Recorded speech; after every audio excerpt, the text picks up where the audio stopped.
സമയത്ത് മോൻ അച്ഛൻ്റെ കൂടെ ഇരുന്നിട്ട് ഇതൊക്കെ പഠിച്ചെടുക്കുകയാണല്ലേ. ഇവിടെ കാണുന്ന ടൂൾസ് ഇത് കുറച്ചൊന്നുമല്ലല്ലേ. ഞാൻ ഇവിടെ വന്നപ്പോൾ ഇതും കണ്ടിട്ട് ഞാൻ ശരിക്കും ഞെട്ടിപ്പോയി. കാരണം ഒരു വീട്ടില് നിങ്ങളൊരു പണിശാലല്ലോ, ഒരു വീട്ടിലാണ് നിങ്ങൾ ഇതൊക്കെ സെറ്റ് ചെയ്ത് വെച്ചിരിക്കുന്നത്.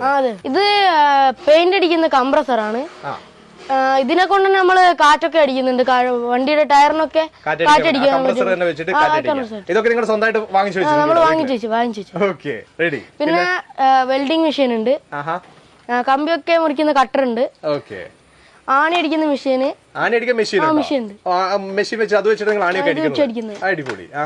പിന്നെ ചെയിൻസോ നമ്മള് ഇതിന്റെ സെറ്റൊക്കെ വാങ്ങിച്ചിട്ട് ഇതിന്റെ സാൻഡറിന്റെ അകത്ത് നമ്മൾ സെറ്റ് ചെയ്ത് വെച്ചാ. നിങ്ങൾ തന്നെ സെറ്റ് ചെയ്തു? നമ്മൾ സെറ്റ് ചെയ്ത് വെച്ചാണ്. പിന്നെ ഇത് കാറിനൊക്കെ പോളിഷ് ചെയ്യുന്ന സാധനമാണ്. പിന്നെ ഡ്രില്ല്, പിന്നെ ഡ്രിമ്മർ, അങ്ങനെ കുറെ സാധനങ്ങളുണ്ട്. പേര് തന്നെ സത്യത്തിൽ എനിക്ക് തന്നെ പറയാൻ അറിയില്ല. അടുത്തത് നമ്മള് ഹീറ്റർ ഉണ്ട്, ടൈറ്റർ, അതുപോലെ തന്നെ ത്രെഡ് അടിക്കുന്ന മെഷീന്, ഗിൽറ്റി ഡ്രില്ല്, ടൈറ്റർ, പിന്നെ സോക്കറ്റ് സെറ്റ്, അങ്ങനെ കുറെ സംഭവങ്ങളുണ്ട്. ഇത് എല്ലാ തരത്തിലുള്ള പശകളും ഇവിടെ ഉണ്ട്. അതുപോലെ തന്നെ സാൻഡറിന്റെ കുറച്ച് സാധനങ്ങള്, ഡ്രിമ്മർ, മുടി മുറിക്കുന്ന ഡ്രിമ്മർ. ഞാൻ അച്ഛന് ഞാനും മുറിച്ചു കൊടുക്കും, പിന്നെ അച്ഛൻ ഞങ്ങൾക്കും മുറിച്ചു തരും. അങ്ങനെയാണ്. ഞാൻ ഇതുവരെ ബാർബർ ഷോപ്പിൽ പോയിട്ടില്ല. മുടി മുറിക്കുന്ന പൈസ പുറത്തു കൊടുക്കൂല, ഇത് നിങ്ങൾ ഇവിടെ തന്നെ സേവ് ചെയ്യല്ലേ. അതുപോലെ തന്നെ ഇത് റൂട്ടറിന്റെ ബിറ്റുകളാണ്. ഇത് നേരത്തെ കാണിച്ച ഒരു പോളിഷറിന്റെ ബിറ്റാണ്. പിന്നെ നേരത്തെ ആണിയാണ് ഇതൊക്കെ. പിന്നെ സാൻഡറിന്റെ കുറെ ബ്ലേഡുകൾ, എല്ലാ തരത്തിലുള്ള സ്ക്രൂ ഡ്രൈവറും ടെസ്റ്ററൊക്കെയാണ് ഇത്. പിന്നെ എല്ലാ തരത്തിലുള്ള പിന്ന് കാര്യങ്ങള്, പിന്നെ പെയിന്റ് ഐറ്റംസ്, പെയിന്റിങ്ങിന്റെ ബ്രഷ് കാര്യങ്ങളൊക്കെ ഇടുന്നുണ്ട്. പിന്നെ ഡ്രില്ലിന്റെ ബിറ്റുകള്, പിന്നെ കട്ടർ കാര്യങ്ങളൊക്കെ, സ്പാൻഡർ സെറ്റ്, പിന്നെ ഉളി കാര്യങ്ങള്, മുട്ടി, അങ്ങനത്തെ ഒക്കെ ആശാരിപ്പണികൾ.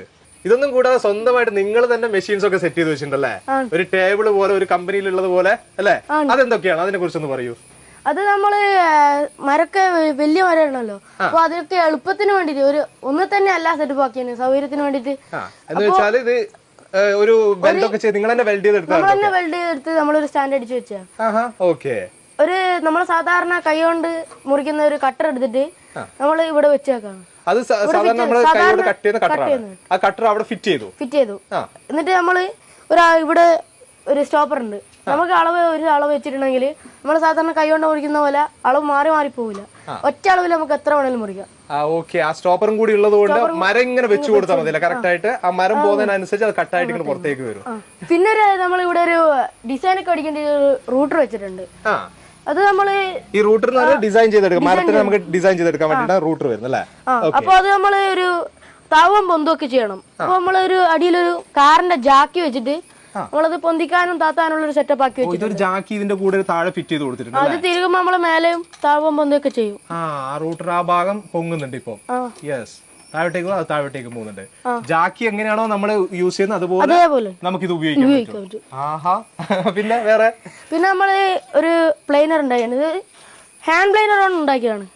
ഹാൻഡ് പ്ലെയിനർ നമ്മളൊരു സാധനം ഉണ്ടാക്കി അതിനകത്തേക്ക് വെച്ചു. അതും കൈയോട് ചെയ്യുന്ന പ്ലെയിനറാണ്. അതിന്റെ താഴെ ഫിറ്റ് ചെയ്ത് വെച്ചിട്ടുണ്ടല്ലേ? ഇത് നമുക്ക് മരം വെച്ചിട്ടുണ്ടെങ്കിൽ അത് അതുപോലെ അത് മരം നമ്മൾ വെച്ച് കൊടുത്താൽ മതി.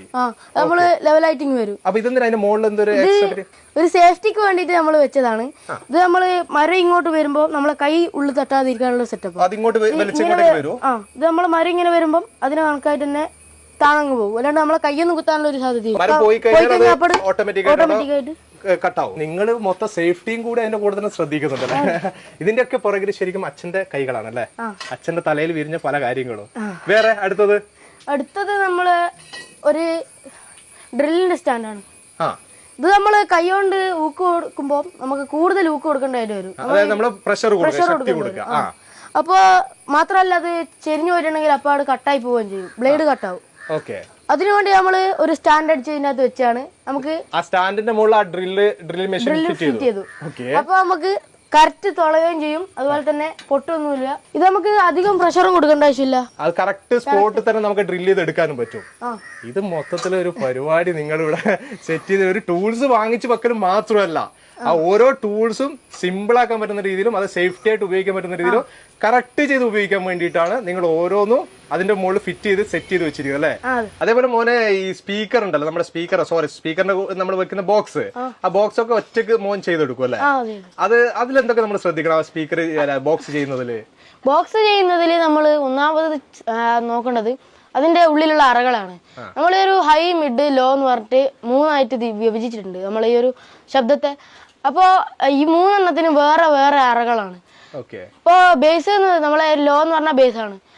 ഈ ഒരു സാധനത്തിന് കുറച്ചുകൂടി കുടുങ്ങിയിട്ട് വരുന്ന ശബ്ദമാണ്. അപ്പൊ അതിനനുസരിച്ച് നമ്മൾ അറകൾ ഉണ്ടാക്കണം. ഈ അറകളുടെ അളവിന് വ്യത്യാസം വന്നിട്ടുണ്ടെങ്കിലും അതിന്റെ സൗണ്ടിന് മാറ്റം വരും. നമുക്കത് വേസ്റ്റ് ആയി പോകും. പിന്നെ അത് ഉപയോഗിക്കാൻ കഴിയില്ല. അതായത് അതിന്റെ ഉള്ളിലുള്ള അറയെ പോലും ശ്രദ്ധിക്കണം. ഈ ബോക്സിന്റെ ഉള്ളിൽ ഓരോ അറകൾ ഉണ്ടല്ലേ? ഇതൊക്കെ ഞാൻ ഇപ്പോഴും അറിയുന്നത് കേട്ടോ. നമ്മൾ പുറമേ ഉള്ള ഒരു ബോക്സിൽ നമ്മൾ കാണുന്നുള്ളൂ. അപ്പൊ അതിന്റെ ഉള്ളിൽ അറകളുണ്ട്. അതൊക്കെ മോനെ ഒറ്റക്ക് സെറ്റ് ചെയ്യും. മോനക്ക് തന്നെ അറിയാം അതൊക്കെ എങ്ങനെ സെറ്റ് ചെയ്യണമെന്നൊക്കെ അറിയാം. അറകൾ എങ്ങനെ വരണമൊക്കെ അതിന്റെ അളവും കാര്യങ്ങളൊക്കെ അറിയാം. ഇത് അറകളൊക്കെ അളവൊക്കെ തെറ്റിയാലും വർക്ക് ചെയ്യും. പക്ഷെങ്കിൽ അതിന്റെ ഒരു എഫക്റ്റിന് വ്യത്യാസം വരും. അതിപ്പോ മിഡ് വർക്ക് ചെയ്യണ്ടെങ്കിൽ അതിൽ കുറച്ചുകൂടി അറകളൊക്കെ മാറ്റം വന്നിട്ടുണ്ടെങ്കിൽ അത് അതിന്റേതായിട്ടുള്ള വർക്കിംഗ് അത് കാണിക്കൂല. പെർഫെക്ഷൻ കുറയും. അതേപോലെ മോനിപ്പോ സൗണ്ട് എഞ്ചിനീയറിംഗിന്റെ കാര്യങ്ങളൊക്കെ ചെയ്യുന്നുണ്ടല്ലോ, അതിലെന്തൊക്കെ ശ്രദ്ധിക്കണം നമ്മൾ ഒരു സൗണ്ട് എഞ്ചിനീയർ? അതിൽ ഒന്നാമത് ശ്രദ്ധിക്കേണ്ടത് ഏരിയയുടെ അനുസരിച്ച് സൗണ്ട് ഇടൽ എന്നുള്ളതാണ്. ഇതിപ്പോ ഒരു 10,000 വാട്ട്സ് സൗണ്ട് ഇടണമെന്ന് വിചാരിക്കുക. അപ്പോൾ അതിലൊരു 5,000 വാട്ട്സ് സബും അതുപോലെ തന്നെ ഒരു 2,500 വാട്ട്സ് മിഡും 2,500 വാട്ട്സ് ഹൈ ഇട്ടാലാണ് അതിന്റെ കറക്റ്റ് പെർഫോമൻസ് കിട്ടുക. എന്നാൽ വാട്ട്സ് മാത്രം നോക്കിയിട്ട് കാര്യമില്ല, ഒരു പെട്ടിന്റെ പെർഫോമൻസും കൂടി നോക്കണം. നമ്മളൊക്കെ അങ്ങനെയാണ് ഇപ്പോൾ ഇടുന്നത്. അപ്പൊ അതും കൂടി നമ്മൾ ശ്രദ്ധിക്കണം. പിന്നെന്താന്ന് വെച്ചാൽ എത്ര വലിയ സൗണ്ട് ഉണ്ടായിട്ടും അതിന്റെ ഓപ്പറേറ്ററുടെ കയ്യിലാണ് എല്ലാ സംഭവങ്ങളും നിൽക്കുന്നത്. ഇതിപ്പോ ഓപ്പറേറ്റർ ശരിയല്ലെങ്കിൽ സൗണ്ടിന്റെ പേര് മൊത്തം പോവുമല്ലോ. മൊത്തം പോകും. അതായത് ഓപ്പറേറ്റർ എന്നാണ് സൗണ്ട് എഞ്ചിനീയർ ആണ് ഉദ്ദേശിക്കുന്നത്. അപ്പൊ ഇങ്ങനത്തെ കുറെ കാര്യങ്ങൾ അതിന്റെ പുറകെ ശ്രദ്ധിക്കണം. പിന്നെ വേറെ എന്തെങ്കിലും അതിന് ശ്രദ്ധിക്കേണ്ട ആവശ്യമുണ്ട് ഈ സൗണ്ട് എഞ്ചിനീയറിംഗ് ആയിട്ട് ബന്ധപ്പെട്ടിട്ട്? വേറെ ശ്രദ്ധിക്കേണ്ടത് കാറ്റ്. ഒന്നാമത് കാറ്റാണ്. ഈ കടൽക്കരക്കൊക്കെ ഇടുന്നുണ്ടെങ്കിൽ കാറ്റിന് എതിരായിട്ട് ഇടുന്നുണ്ടെങ്കിൽ സൗണ്ടും കൊണ്ട് കാറ്റങ്ങ് പോകും. അപ്പൊ അതുകൊണ്ട് നമ്മള് കാറ്റ് എങ്ങോട്ടാണോ പോകുന്നത് അങ്ങോട്ടേക്ക് നോക്കിയിട്ട് നമ്മൾ സൗണ്ട് ഇടുക. അന്നേരം കാറ്റിനനുസരിച്ച് അത്ര കുഴപ്പമില്ലാത്ത രീതിയിൽ നമുക്ക് സൗണ്ട് എടുക്കാനായിട്ട് സാധിക്കും. അപ്പൊ ഇങ്ങനെയുള്ള കാര്യങ്ങളൊക്കെ അതിന് ശ്രദ്ധിക്കണല്ലോ. സൗണ്ട് കൊണ്ടുപോയിട്ട് അവിടെ സെറ്റ് ചെയ്ത് കൊടുത്താൽ പോരാ. അപ്പൊ അതിന്റെ ഈ കാറ്റ് ഇതിന്റെ പ്രകൃതിയെയും കൂടി നമ്മളൊന്ന് നോക്കണം. അതൊന്ന് ശ്രദ്ധിക്കണം. അതുകൂടി ശ്രദ്ധിച്ചിട്ടേ മാത്രമേ ചെയ്യാൻ പറ്റുള്ളൂ. അപ്പൊ ഇത്രയും ചെറിയ പ്രായത്തിൽ ഇതൊക്കെ പഠിച്ചു വെച്ച മോനെ സമ്മതിച്ചു കേട്ടോ. ഞാനിപ്പോ ഒരു 8ാം ക്ലാസ്സുകാരെന്ന് പറഞ്ഞു കഴിഞ്ഞാൽ വയസ്സ് നമുക്കറിയാം എത്ര വയസ്സുണ്ട് എന്നുള്ളത്. ഇത്രയും ഈ ഒരു ചെറിയൊരു പ്രായത്തില് ഈ ഒരു സൗണ്ട് എഞ്ചിനീയർ ഇത്രയും വർക്കുകൾ മാത്രമല്ല, ഈ ഒരു സൗണ്ട് എഞ്ചിനീയറിംഗിന്റെ ഓരോ ചെറിയ മൈന്യൂട്ടായിട്ടുള്ള കാര്യങ്ങൾ പോലും ശ്രദ്ധിച്ചിട്ട് അതിന് തന്നെയായിരിക്കുമല്ലോ ഒത്തിരി ആൾക്കാർ വിളിച്ചിട്ട് അനുമോദനമൊക്കെ തന്നിട്ടുണ്ടാവും അല്ലേ? ഓക്കെ. ജിൻഷിന്റെ പുറകിലുള്ള ശക്തി എന്ന് പറയുന്നത് ജിൻഷിന്റെ അച്ഛൻ തന്നെയാണ്, സ്വാമി ജഗദീഷ്. ശരിക്കും മോൻ ഇത്രയും ചെറിയൊരു പ്രായത്തിൽ മോൻ ഇത്രയും കാര്യങ്ങൾ ചെയ്യാൻ ചെറിയൊരു കാര്യമല്ല. അത് ശരിക്കും എന്നെ ഞെട്ടിച്ചു. മോൻ മാത്രമല്ല അച്ഛനും ശരി സകലകലാ വല്ലഭരാണെന്നുള്ളതും അവാർഡൊക്കെ വാങ്ങിച്ചിട്ട് നിങ്ങളുടെ കാര്യങ്ങളൊക്കെ ഞാൻ അറിഞ്ഞിട്ടുണ്ട്. എന്തൊക്കെയാണ് നിങ്ങളുടെ വിശേഷങ്ങള്? ഞാൻ ചെയ്യാത്ത വർക്കുകളില്ല. എന്ത് സംഭവം കിട്ടിയാലും ഞാൻ അതിനെപ്പറ്റി ആലോചിക്കും, ചിന്തിക്കും, എങ്ങനെയെങ്കിലും അത് കണ്ടെത്തി അതിന് വേണ്ടുന്നത് ഞാൻ ചെയ്യും. അതെന്ത് വർക്കുകളായാലും ശരി. പിന്നെ ചെയ്യാത്ത വർക്ക് എന്ന് പറഞ്ഞാൽ ഞാൻ വയലിൻ വായിക്കും, തബല വായിക്കും, ഫ്ലൂട്ട് വായിക്കും, സൗണ്ട് എഡിറ്റിങ്, വീഡിയോ എഡിറ്റിങ്, ആശാരിപ്പണി, കൊത്തുപണി, വെൽഡിങ്, ചിത്രം വരക്കും, പ്ലംബിങ്, DJ പരിപാടി, സൗണ്ട് എഞ്ചിനീയറാണ്. പിന്നെ അതുപോലെ തന്നെ ഇവിടെ ചൊവ്വാഴ്ചയും വെള്ളിയാഴ്ചയും ഇങ്ങനെ പല രീതിയിൽ ആൾക്കാർ ഓരോ പ്രശ്നങ്ങൾ തീർക്കാനുള്ള സംഭവങ്ങൾ, കൗൺസിലിംഗ് ക്ലാസ്, ഇതൊക്കെയുണ്ട്. ഇത് പറഞ്ഞു പോകുമ്പോൾ വളരെ സിമ്പിൾ ആയിട്ട് പറഞ്ഞു പോയി. ഇതിന്റെ പുറകിലുള്ള പ്രയാസം ഇത് പഠിച്ചെടുക്കാനുള്ള പണി എത്രയുണ്ട്? അല്ല, ഇതിൽ പഠിച്ചെടുക്കാന്ന് പറഞ്ഞാൽ എന്റെ ചിന്ത എന്താന്ന് പറഞ്ഞാൽ മനുഷ്യന്മാർക്ക് മാത്രം തന്ന കഴിവാ ചിന്തിക്കുക എന്നുള്ളത്. അപ്പൊ നമ്മൾ ചിന്തിച്ചാൽ എന്ത് ഉണ്ടാക്കാൻ പറ്റും, എന്ത് ആക്കാൻ പറ്റും, എല്ലാം കണ്ടെത്താൻ പറ്റും. ഇവിടെ ഉണ്ടായതെല്ലാം മനുഷ്യന്മാർ കണ്ടെത്തിയത് തന്നെയല്ലേ. അപ്പൊ അതുപോലെ ഞാൻ എന്താന്ന് പറഞ്ഞാൽ എന്തെങ്കിലും ഒരു സംഭവങ്ങൾ കിട്ടി അതിനെപ്പറ്റി ആലോചിക്കും, പുലരുന്നവരെ ചിന്തിക്കും. അപ്പോൾ അതെൻ്റെ കയ്യിൽ എത്തുന്നത് വരെ ഞാൻ അതിൻ്റെ പിറകിലായിരിക്കും. അതാണ് എൻ്റെ ഏറ്റവും വലിയ വിജയം. ഇവിടെ നിങ്ങൾ എത്താൻ തന്നെ കാരണം ഇതാണ് എൻ്റെ. അല്ല, ഇത് മോനെ ഇതിലേക്ക് കൊണ്ടുവരാനുള്ള ഒരു മകനെ എന്താ പറഞ്ഞാൽ ചെറുപ്പത്തിലേ നമ്മൾ ഇതൊക്കെ ചെയ്യുന്ന സമയത്ത്, എൻ്റെ ചെറുപ്പത്തിൽ മകൻ്റെ ചെറുപ്പത്തിൽ ഇത് ചെയ്യുന്ന സമയത്ത് മകനെ ഇപ്പം നമ്മൾ അരിയത്തൊക്കെ വന്നിരിക്കും. അപ്പോൾ ഇരിക്കുമ്പോൾ സമയം ഞാൻ എന്താ പറഞ്ഞാൽ അത് എടുത്തിട്ട് അങ്ങ് ആക്കാൻ വേണ്ടി ഇത് ആക്കാൻ പറയും. അങ്ങനെ പിന്നെ അവനെ ഇൻട്രസ്റ്റ് ആയി. കാരണം എന്താണെന്ന് പറഞ്ഞാൽ ഇപ്പോഴത്തെ കാലത്ത് ശരിക്കും ഒരു മൊബൈലും ഗെയിമും കാര്യങ്ങളായി പിള്ളേരിങ്ങനെ ആ രീതിയിലേക്ക് പോകുന്നതിന് നല്ലത് ഇങ്ങനെയൊക്കെ എന്തെങ്കിലും ചെയ്താൽ നല്ലതല്ലേ എന്ന് വെച്ചിട്ടാണ് ഞാൻ അവനെ കൊണ്ട് ഇതൊക്കെ ചെയ്യിച്ചെടുക്കുന്നത്. അതെന്തായാലും മകന് വളരെ ഉപകാരപ്പെട്ട് എന്നാണ് എനിക്ക് തോന്നുന്നത്. ഓക്കെ, അത് ഞാൻ കണ്ടു. അത് ചെറിയൊരു വർക്കല്ല മോൻ ചെയ്തുകൊണ്ടിരിക്കുന്നത്.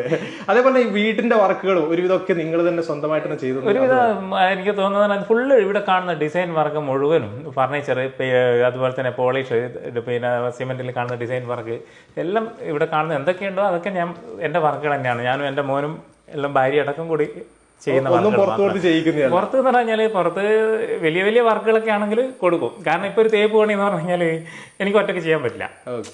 അപ്പൊ അതുകൊണ്ട് ഞാൻ എന്താ എന്ന് വെച്ചാൽ തേപ്പ് എന്നെ കൊണ്ട് കഴിയുമെന്ന് വെച്ചാൽ ഞാൻ ചെയ്യും, എനിക്ക് ചെയ്യാൻ പറ്റും. പക്ഷേ എനിക്ക് അതിന് ഒറ്റയ്ക്ക് ഹെൽപ്പ് ചെയ്യാൻ ആളുകളില്ല. അപ്പൊ അങ്ങനെയുള്ള കേസായിട്ട് മാത്രമാണ് ചെയ്യുന്നത്. ബാക്കിയെല്ലാം നമ്മൾ ഡിസൈൻ വർക്കും കാര്യങ്ങളൊക്കെ നമ്മൾ തന്നെ എല്ലാ പരിപാടിയും. ഫാമിലി ഈ ഭാര്യ, 2 മക്കള്, ഒരു മോളും ഒരു മോനും. നിങ്ങൾ 4 പേര് ഒരു കുടുംബം. എത്രയാണ് ജിൻഷിന്റെ വിശേഷങ്ങൾ എന്ന് പറയുന്നത്? എങ്ങനെയുണ്ട് കാഴ്ച? ഇത്രയും ചെറിയൊരു പ്രായത്തിൽ ഇത്രയും കാര്യങ്ങൾ ചെയ്യാന്ന് പറയുന്നത് അത് വലിയൊരു കാര്യം തന്നെ. കാരണം ഞാൻ സ്വന്തമായിട്ടൊരു സ്വിച്ചിനുള്ള കണക്ഷൻ കൊടുക്കണമെങ്കിൽ പോലും എനിക്ക് വലിയൊരു ബുദ്ധിമുട്ടുള്ള ഒരു കാര്യമാണ്. അതൊക്കെ വളരെ ശ്രദ്ധിച്ചിട്ട് കൊടുക്കണം അല്ലേ, അല്ലെ കംപ്ലീറ്റ് പാളിപ്പോവും, മൊത്തത്തിൽ കത്തിപ്പോവും അല്ലേ. അത് ആ ഒരു സമയത്ത് പോലും ഇത്രയും ചെറിയൊരു പ്രായത്തിൽ ഇത്രയും കാര്യങ്ങൾ ചെയ്യണമെങ്കിൽ ആ വെൽഡിങ്ങും ഒരു കാർപ്പൻട്രി ചെയ്യേണ്ട വർക്കുകളും സൗണ്ട് എഞ്ചിനീയർ വർക്കുകളും അങ്ങനെ എല്ലാം സകലകലാ വല്ലഭൻ അതാണല്ലോ പറയുന്നത്. അതിനുള്ള എല്ലാ സപ്പോർട്ടുമായിട്ട് അച്ഛനും കൂടെ ഉണ്ട് എന്നുള്ളൊരു കാര്യം അതും വലിയൊരു കാര്യം തന്നെയാണ്. ഈ ചെറിയ പ്രായത്തിൽ നമ്മളെ മക്കളൊക്കെ നമുക്ക് അറിയാം അല്ലെ, മൊബൈലിന്റെ പുറകിൽ, മൊബൈൽ ഗെയിമിന്റെ ഒക്കെ പുറകിലാണുള്ളത്. അതിൽ നിന്നൊക്കെ മാറ്റി നിർത്തിക്കൊണ്ട് മോനെ ഇങ്ങനെയുള്ള ഓരോ കാര്യങ്ങളും പഠിപ്പിച്ചുകൊണ്ട് ഈ ഒരു ലെവലിലേക്ക് എത്തിച്ച് എന്നുള്ളൊരു കാര്യം. ജിൻഷിന് സ്വന്തമായിട്ട് ഒരു യൂട്യൂബ് ചാനലും വരുന്നുണ്ട്. ആ യൂട്യൂബ് ചാനലിൽ നിങ്ങൾ കയറി കഴിഞ്ഞാൽ 100ഓളം വ്യത്യസ്തമായിട്ടുള്ള വീഡിയോകൾ നിങ്ങൾക്ക് അതിൽ കാണാൻ പറ്റും. ജിൻഷിൻ ചെയ്തുകൊണ്ടിരിക്കുന്ന പല കാര്യങ്ങളും. യൂട്യൂബ് ചാനലിന്റെ പേര് ജിൻഷിൻ ജഗദേഷ്. ജിൻഷിൻ ജഗദേഷ് എന്ന് നിങ്ങൾ യൂട്യൂബിൽ സെർച്ച് ചെയ്ത് കഴിഞ്ഞാൽ നിങ്ങൾക്ക് ജിൻഷിന്റെ വിശേഷങ്ങളൊക്കെ കൂടുതലായിട്ട് അറിയാൻ പറ്റും. ഈ ഒരു വീഡിയോ ഇവിടെ വെച്ച് നിർത്തുകയാണ്. അടുത്ത ദിവസം ഒരു അടിപൊളി വീഡിയോ ആയിട്ട് നിങ്ങളുടെ മുന്നിലേക്ക് വരാം. Okay, bye. വീഡിയോ ഇഷ്ടപ്പെട്ടിട്ടുണ്ടെങ്കിൽ ഷെയർ ചെയ്യാനും മറക്കല്ലേ.